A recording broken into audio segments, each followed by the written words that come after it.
Hello again, everybody. Zach Attack is here with my WWE Raw Supershow review for today, January the 23rd of 2012. The final one before the Royal Rumble this Sunday. And my thoughts about it? Oh boy, things are going to heat up this Sunday. We saw a couple attacks, squash, no contest, and even non-logical main event, but added a lot for Sunday, especially the WWE title match this Sunday. Had a lot of fire in an already burning situation. And overall, I thought that was exciting. And he told Rumble did a lot, had a lot of excitement, a little bit, especially if people getting all angry and frustrated over certain things. So we begin on tonight with the WWE Champion, CM Punk, coming out talking about this Sunday about what John Laurinaitis did last week. Of course, we saw Laurinaitis finally crack. He finally let out his anger and frustrations out on everybody, attacking Mick Foley, who I'll talk about in a moment as well. So Laurinaitis came out after what Punk said. After Punk wanted Laurinaitis to come out and said what he said to his fans, because Laurinaitis said all this shit about screwing Punk at the Rumble to Mick Foley, not the Punk. But before Laurinaitis came out, another John came out. Cena. John Cena was hoping Laurinaitis was going to give him a match against Kane tonight, and a match for Zack Ryder against Jack Swagger. Unfortunately, that didn't happen. Laurinaitis came coming out after all that and said, Cena, you have to team up with Punk with him against Jack Swagger and Dolph Ziggler. Meanwhile, Kane went to wrestle Zack Ryder in a no-holds-barred, basically a false count anywhere match. And if Cena were to interfere in this matchup stipulated by John Laurinaitis, Zack Ryder would not get another shot at the U.S. title, if we even get one after what happened tonight, which I'll address in a moment. So we had the impromptu match, like I mentioned, CM Punk teaming up with John Cena against Dolph Ziggler and Jack Swagger. Of course, we all know Jack Swagger beat Zack Ryder for the U.S. Championship last week. Regardless of whose fault it was, whether it's Laurinaitis for not letting Zack West because of not being cleared, or Zack going in against doctor's orders, who knows who's to blame. Doesn't matter who's to blame here. So this match was actually a pretty decent opener. Pretty decent opener for Raw tonight. Big okay matchup. Ziggler and Swagger. I've always been good on them being a tag team. I thought they've always had okay chemistry as a tag team. And Ziggler did not back out, because I always see like these matches against opponents at pay-per-views. Usually the heel opponent would run out like a pansy, and run out like a pansy before his opponent would get tagged in. But Ziggler came out and came in hard against CM Punk, wanting to send a message out to Punk for this Sunday. And Cena did a good job of doing things. Of course, Cena, what can you say? But Punk had things at hand. He was about to deliver moves to everybody, including the big elbow. But Laurinaitis, who was at ringside watching the match, came in distracting Punk for like the upkeep time while he was about to deliver the elbow. Got distracted. Ziggler got the tights. Roll up pin. 1, 2, 3. Ziggler pinned Punk again, getting the victory for him and Swagger. And Punk was mad again at Laurinaitis for interfering yet again in a match against Ziggler. And that would be a sign of what may happen this Sunday, but Punk didn't want to go out like that. He said, Laurinaitis, me and you wrestle tonight. And Laurinaitis is like, I accept. This is like the second time in about a month that Laurinaitis teased us about facing Punk in a match. Well, as we would soon find out, that wouldn't happen. So then we're on to our next segment, which I was kind of puzzled. I think everyone was puzzled and kind of like confused when they found out that this was going to happen. Jericho was going to have, yes, a highlight reel. We were like, he was going to banner like an idiot again and do nothing. Well, he did do that, but at least said something. Came out to the ring, doing his thing, once again, flapping like an idiot, flapping his wings or whatever, and everything else. And he didn't talk for. He was trying to make the crowd go shh, and he showed a little clip, like a highlight reel of his own, of his career from the beginning to now. And then he finally spoke. Although he spoke little, at least he said something. He said, "This Sunday at the Royal Rumble, it'll be the end of the world as we know it." And that's what they were saying this whole time about the teasers, about Daniel Rose. We know it. Who knows what the heck it means, but at least keep us a little bit intrigued for the Royal Rumble this Sunday as a Jericho may win, just to do something. That could be interesting if Jericho wins, especially if Buckley takes the championship by hook or crook with Laurinaitis. But after Judgment Call laid down tonight, which I'll get to in a moment as well, who knows what Laurinaitis is going to do. So then we're on to not even a match, kind of like basically a beatdown. It was Kane taking on Zack Ryder in a Falls Count Anywhere match. Zack went out alone. Cena wanted to help. But everyone knew the stipulation: if Zack's friend Cena would have got involved, Zack would not get another shot against Jack Swagger for the U.S. Championship. We all want Zack to get another match against Jack Swagger and get back the United States Championship. Woo, woo, woo. And I know what WWE's trying to do. They're trying to piss everybody off because Ryder's not the same anymore.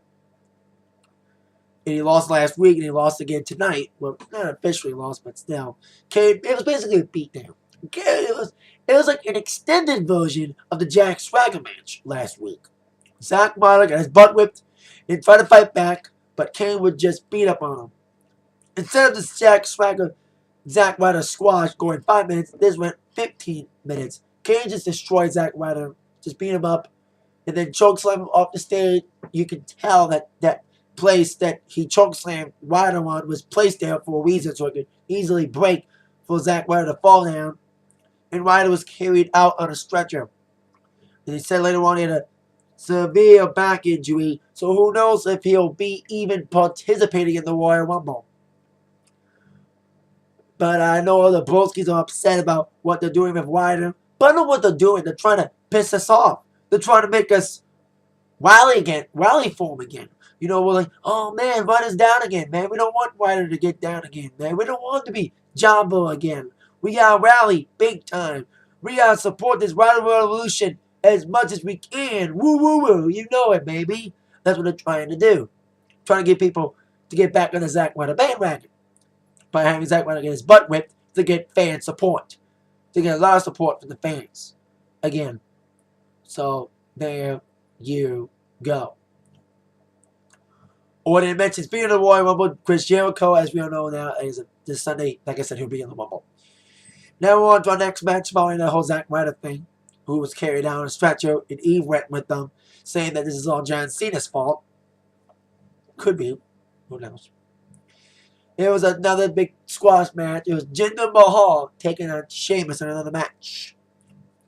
I don't nothing more to say. At least we didn't have a Divas match tonight. Thank goodness. Basically, 5-minute squash. Sheamus gets a victory against Jinder Mahal after a crow kick. Wade Barrett was at ringside, and Sheamus challenged him to get in, but Wade Barrett backed off. They are both going to be in the Rumble match, and Randy Orton is set to return this week a lot sooner than later. So we'll see if Orton will be involved in a Rumble match and give revenge against Barrett. We'll see what happens on Friday on SmackDown. And speaking of a squash, we got another one. For the third straight week in a row, another squash match from the Funkasaurus Rex himself. The guy who keeps telling people, somebody call my mama. Referring to the Flash Funk wannabe, Brodus Clay, squashing another star that never was. Not Code Hawkins, there was Heath Slater, Wendy. He got squat. Dude, that was a blink or miss match. I talked to people, and then all of a sudden I looked, there was like another squash. I didn't even want to watch it. Basically, another squash match with Brodus Clay. Nothing much to say about that match, too. This whole Funk thing. You know, you need attention for it, but still. I know making him a big, bad match, it was predictable. I know why they did this, because just making them the big evil monsters too predictable. And they already have a big evil monster with Kane, and big evil guy like Mark Henry. Why do they want another 400-pound monster? So they make him to a Funk Daddy. You know, it makes sense, but still, it's silly. You know what I mean? Especially the whole short thing, you know, the Tunch. And the Funkettes, the Clayettes, as I keep calling him. So, they made a match between R-Truth and The Miz. Of course, we see their rivalry evolve in the last couple of weeks. Especially with R-Truth saying that Miz is a jackass or whatever in the back. Appearing his new little Jimmy shirt.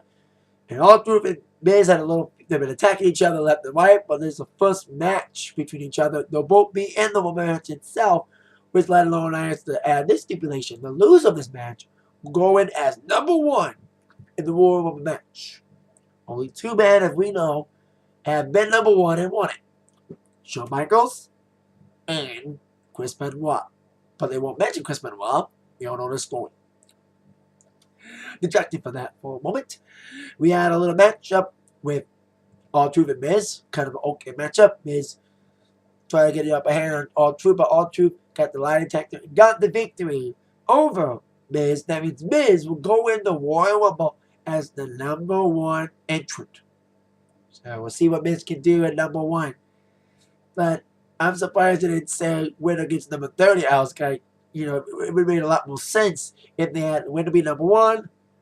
I mean, win to be number 30, losing #1 would have made a lot more sense, but still, Miz would be #1. It was an okay matchup. R-Truth gets the victory. Now on to our supposed main event.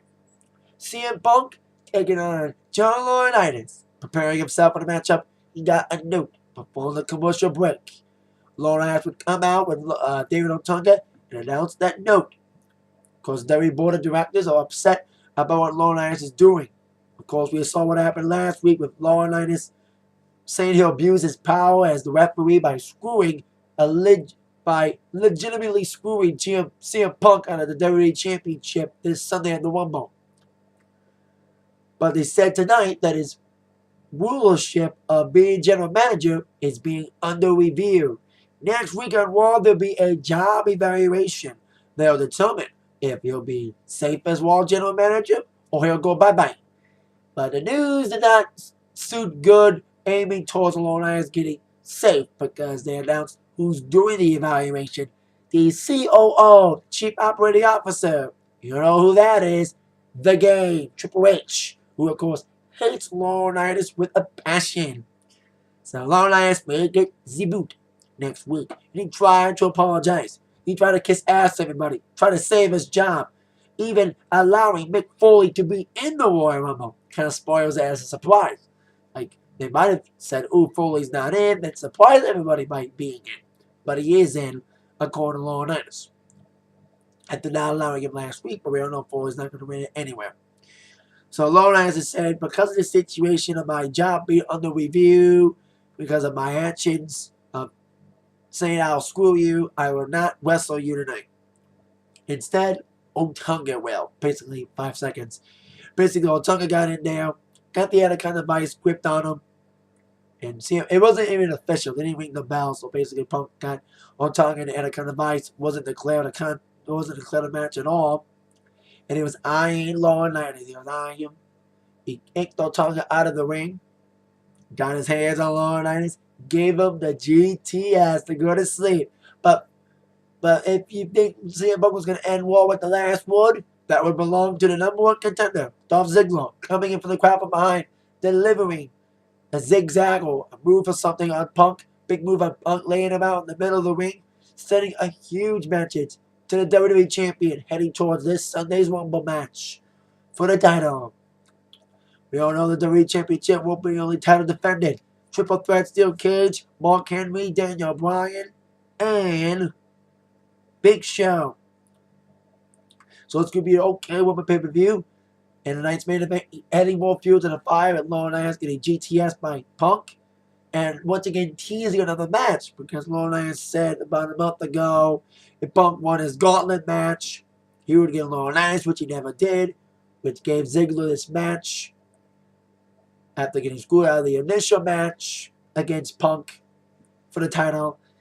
And I say Triple H is going to fire Laurinaitis as GM, but he may end up making Laurinaitis wrestle Punk anyway. That's what he's probably going to do. That's what I'm thinking is probably going to happen. Especially if Laurinaitis does something with Punk this Sunday in the Rumble.